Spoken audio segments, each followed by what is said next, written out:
A vibrant young girl walked into her room and just disappeared. Everybody began searching for her. People volunteered in the hundreds, and soon enough, the police got fully involved. The search got so serious that they even incorporated the use of drones and helicopters just to find the girl, but they were all unlucky. What they did not know was that this was not just going to be the case of a missing person. Oh no. Sooner than they expected, it turned into one of the country's most heartbreaking true crimes. And that's exactly what we'll be covering in this video. Athena was born in Duncan, Oklahoma on May 25, 2015. Sadly, her parents split up, and her mother took custody of her while her father moved to Texas. It was a long way from his daughter, but he made sure to call her almost every day and visit as much as possible. Athena's mother also brought her to see him every once in a while, as Athena deeply loved her dad, and her mother wasn't going to let her issues with him stop their daughter from spending time with her dad.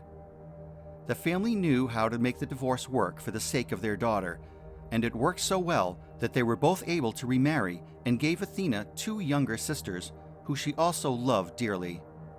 In the last few months of 2022, Athena's mom allowed her to move in with her dad. She was 7 years old at the time and attended a local elementary school which was close to her father's house.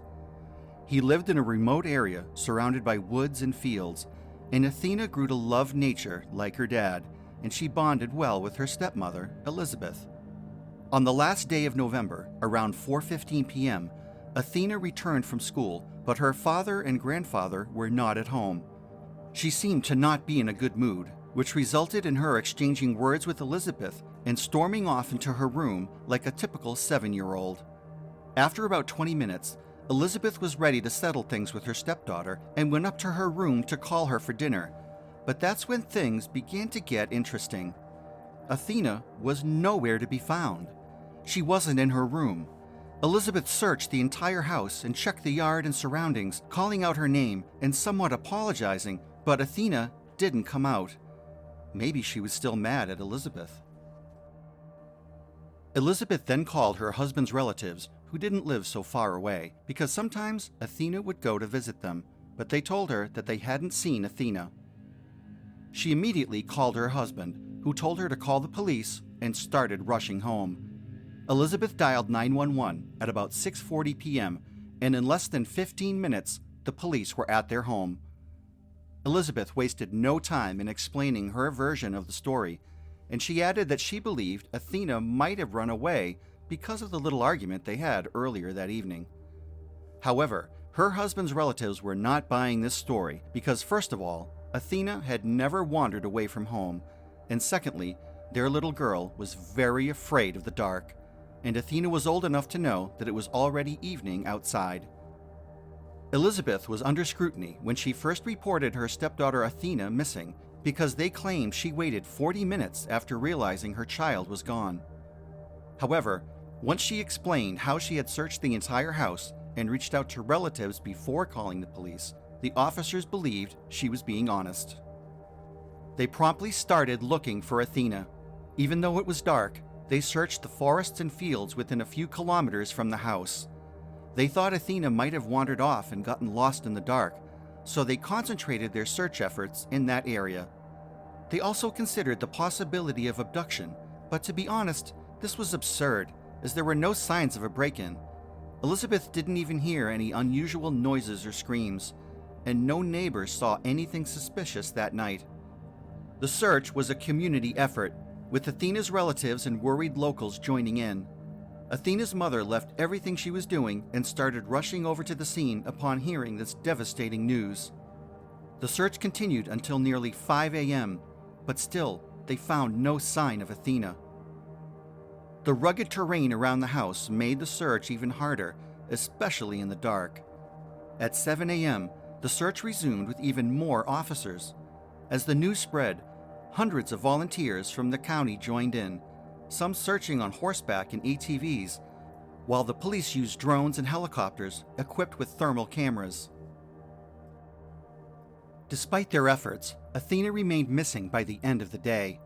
The dropping temperatures, around 50 degrees, and Athena's light clothing added to the urgency and concern for her well-being. It was now the third day since Athena's disappearance, and frankly, everybody was panicking. Athena's father and mother were inconsolable, and all eyes looked at Elizabeth with disgust, thinking she might have something to do with this. The police quickly started investigating deeply because, honestly, it didn't make any sense that Athena would leave the house on her own accord.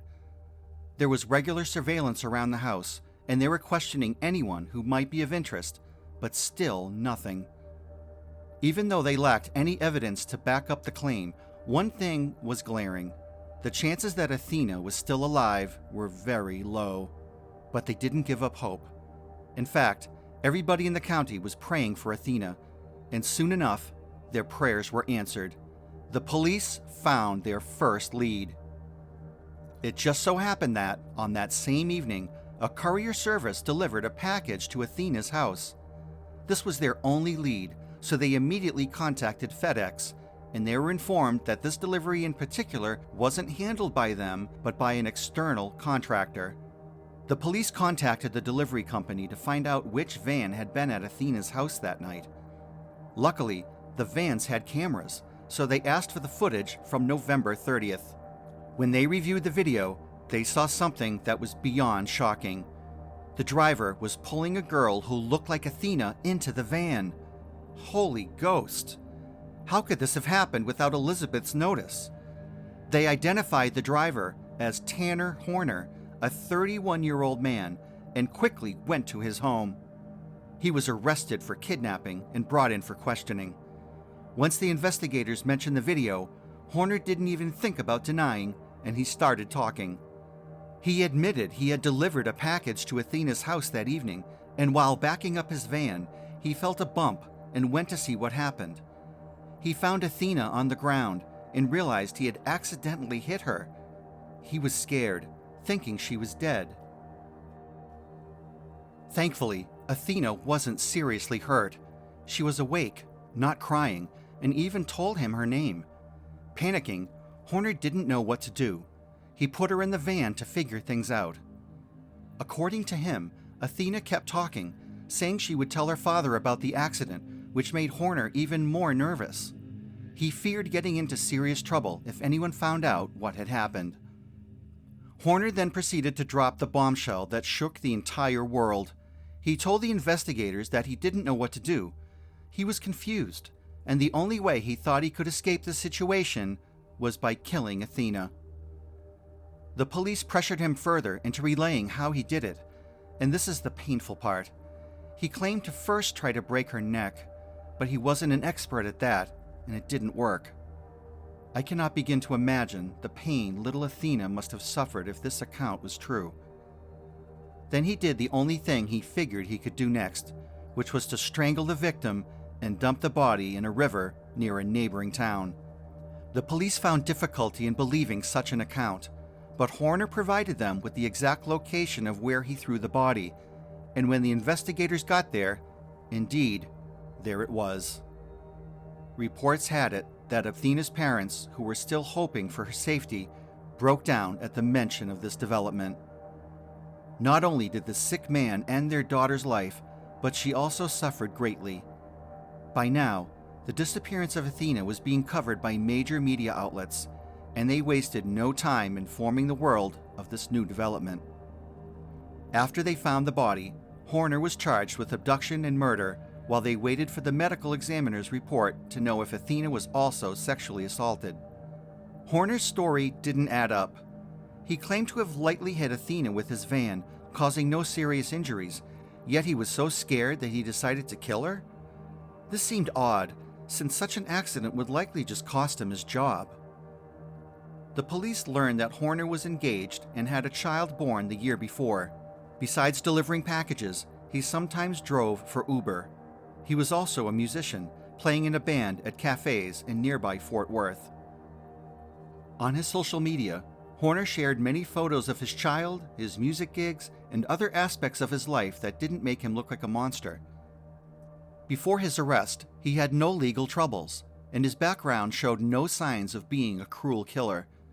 Just 2 months before Athena's death, he posted pictures of time spent with his son and grandparents.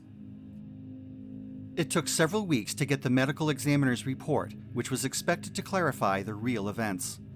Meanwhile, Athena's parents sued FedEx and the contracting company, blaming them for letting Horner work. They wanted stricter employee checks to prevent such tragedies. One heartbreaking detail emerged. The package Horner delivered that evening was a Christmas present for Athena. Her parents had ordered a Barbie doll, a toy she had eagerly awaited. When the medical examiner's report finally came out, it raised even more questions about the case. The examination results show that Athena passed within the first hour of her abduction. Her injuries were very severe, and there were many. They confirmed Horner's confession because it was revealed that her cause of death was asphyxiation. However, detectives had seen many of these cases to just believe that Horner didn't plan to sexually assault a little girl. Or was he just that much of a wicked, sick man? They came to the conclusion that Horner probably noticed the girl near the house and decided to abduct her with the potential intent to assault her. However, the medical examination showed no evidence of this, confusing the detectives greatly. They began to speculate that something probably halted his plans and started looking into what sort of man Horner was. They wanted to find out if he had done this out of fear, because, for one, he didn't assault her, but the multiple wounds and method of killing would show that he was a wicked, wicked man. Not completely agreeing with Horner's confession, the investigators came up with their own scenario. They reasoned that probably after Athena's argument with Elizabeth, she went out to the yard to play, and that may have been the exact time Horner was pulling up. Once he saw her, his depraved fantasies kicked in, and he decided he wanted to have her for himself. So it's either he did hit her with the vehicle, or he lured her into the van, maybe by showing her the Barbie doll. But still, all these were speculations. They couldn't exactly point a finger on why he would do this, and the most logical conclusion they came to was that he probably intended to sexually assault her, but she started screaming or attempting to escape. This resulted in him dealing devastating blows to her and eventually ending her life. This was an annoying case for the family of Athena because they just could not comprehend it.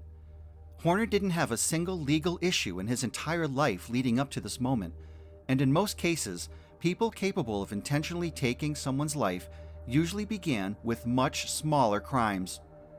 But finally, they made a breakthrough, which cleared everything up, revealing who Horner really was. The police found several individuals who claimed to have been harassed one way or another by Horner when they were children. The police made sure not to disclose the identities of any of them, but there was no way justice wasn't going to be served on a stainless plate and given to this wicked man to eat. The police put in the work, and soon enough, Horner was charged with 3 more incidents of sexual assault involving minors in 2013. But there was more to Horner's dark side. For years, a woman had been speaking out about how he assaulted her when she was just 16. She posted about it on social media, trying to warn people that Horner was dangerous. Yet, somehow, Horner never faced any consequences for this crime. No one believed her story. After Athena's death, this woman's accusations finally got the attention they deserved. They exposed the true nature of this sick man, painting the evil picture of who Horner really was. Now, in addition to facing trial for Athena's murder, Horner would also be tried for these past assaults. There was another detail that, at first, seemed minor, but grew significant in light of Horner's crimes. When his identity went public, people found his TikTok account. Among his few videos, one stood out. It was posted a few weeks before Athena's murder, showing his reaction to a clip of someone trapping a bug under a glass and slowly poisoning it with spray. Horner's face twisted into an eerie expression as he watched the bug die, revealing how much he enjoyed it, and this was very disturbing. This raised serious doubts about his story. Horner claimed he killed Athena out of fear of punishment for a minor accident, but if he was a sadist who found pleasure in others' pain, his account seemed even more absurd. As the trial approached, the authorities announced they would seek the death penalty. Horner hired a lawyer who advised him to retract his confession and plead innocence. But I have just one question. Do he and his sick lawyer think they can avoid punishment by withdrawing his confession? I mean, the authorities already have video evidence from the van, and his testimony confirmed the location of her body. I must say, life imprisonment is going to be seen as mercy for this wicked man. We are all going to be following the trial, and trust us to bring you the latest update on how the justice system of America handles this case. While we wait, if you think there's something I missed in the story, please let us know in the comment section. Also, please leave a like and hit that subscribe button so you don't miss out on our daily updates.